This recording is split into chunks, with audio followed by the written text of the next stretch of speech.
দর্শক আসসালামু আলাইকুম। আমি এই মুহূর্তে রয়েছে ঢাকা দোহার উপজেলা মদ্দুলাটা খোলা বাইতুল ফালাহ জামে মসজিদ আজকের পবিত্র জুমার দিনে উদ্বোধন হতে যাচ্ছে। আপনারা দেখতে পাচ্ছেন যে এই উদ্বোধন উপলক্ষে কিন্তু রাস্তার মসজিদ থেকে কিন্তু রাস্তা পর্যন্ত মুসল্লি যে সমাগম হয়েছে, পাশের গ্রাম থেকে কিন্তু এখানে যে নামাজ পড়তে এসেছে মুসল্লিরা। আমরা কিন্তু আপনার সেই দৃশ্য দেখাচ্ছি যে এখানে যে নতুন অবস্থা বাইতুল মদ্দুলাটা খোলার যে রাস্তার সাথে আছে মদ্দুলাটা খোলা বাইতুল ফালাহ যে জামের মসজিদটি কিন্তু ভরাট হয়ে কিন্তু বাইরে এখন পর্যন্ত বাইরে আপনারা দেখতে পাচ্ছেন যে এখানে বাইরে রয়েছে কিন্তু অনেক মুসল্লি, জায়গা কিন্তু সংকীর্ণত হয়েছে এখনো। আসলে আজকে যে এই মসজিদটি মদ্দুলাটা খোলার যে গ্রামবাসীর উদ্যোগে যে মসজিদ হয়েছে সেটা কিন্তু মুসল্লিরা পাশের গ্রাম যে তরুণদের যে মুসল্লি কিন্তু আমরা লক্ষ্য করছি যে এখানে কিন্তু অনেক তরুণ মুসল্লি রয়েছে। এখানে কিন্তু মসজিদের রাস্তা থেকে কিন্তু পাশের যে বাড়ি রয়েছে সেখানেও কিন্তু পর্যন্ত নামাজিরা কিন্তু উপস্থিতি রয়েছে।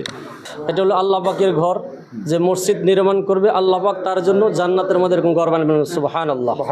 এবং তার সাথে হাদিসের মধ্যে আসছে যারা অকালবুহু মুআল্লাকুন ফিল মাসাজিদ, যাদের দিল মন অন্তর মসজিদের সাথে ঝুলন্ত থাকবে মসজিদ সম্পৃক্ত, আল্লাহ পাক কালী ময়দানে মাসে তাদেরকে আরশের ছায়ার নিচে স্থান দিবেন।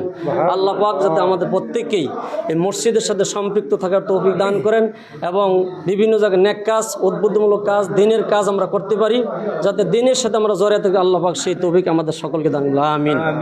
আলহামদুলিল্লাহ, আল্লাহ দরবার শুকরিয়া যে আল্লাহ তাআলা আমাদেরকে মদ্দুলাটা খোলা বাইতুল ফালাহ জামে মসজিদ নামে একটা মসজিদের জন্য কিছু মানুষের অক্লান্ত পরিশ্রমের মাধ্যমে এবং একজন ইতালি প্রবাসী তার পরিবার মিলে একটা জায়গা দিয়েছে, যেটা থেকে আমরা একটা মসজিদ নির্মাণ করতে পেরেছি। আজকে জুম্মার নামাজে প্রথম নামাজ দিয়ে শুরু করা হয়েছে।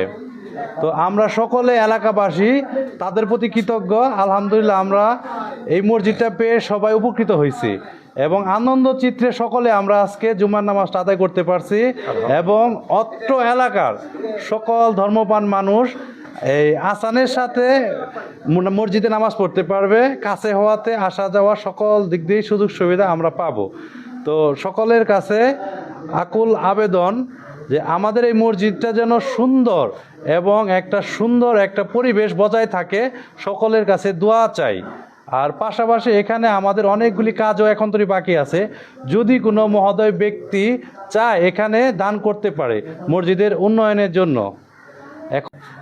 তো এই ক্ষেত্রে বলতে হয় যে এই মসজিদটা যারা জায়গাটা দিয়েছেন তাদের জায়গার পরিমাণটা হচ্ছে 6.66 জায়গার মধ্যে এই মসজিদের করা হয়েছে, বাউন্ডারি করা হয়েছে, টিন সেট একটা মসজিদ করা হয়েছে। তো এখন অবধি আমাদের 7 লাখ টাকার উপরে আমাদের খরচ হয়েছে। পাশাপাশি অনেকে সিমেন্ট, বালু, ইট এগুলি তারা নিজস্ব অর্থায়নে দিয়েছে।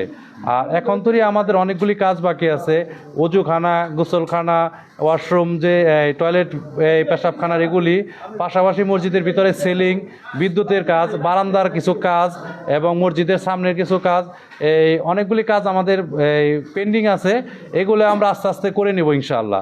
সকলের কাছে দোয়া চাই। সমস্ত জরুরিগুলো আপনি গায়বী খাজানা থেকে পুরা করে দেন। আল্লাহ ঋণকে আপনি পরিশোধ করার তৌফিক দান করে দেন। আল্লাহ ওয়াসিলে আপনি মসজিদকে বিল্ডিং বানিয়ে দেন। আল্লাহ তোমার ঘরকে আপনি মঞ্জুর করে নিন। মেহেরবান খোদা, মেহেরবানি করে সকলকে দিনের কাজ করার তৌফিক দান করে দেন।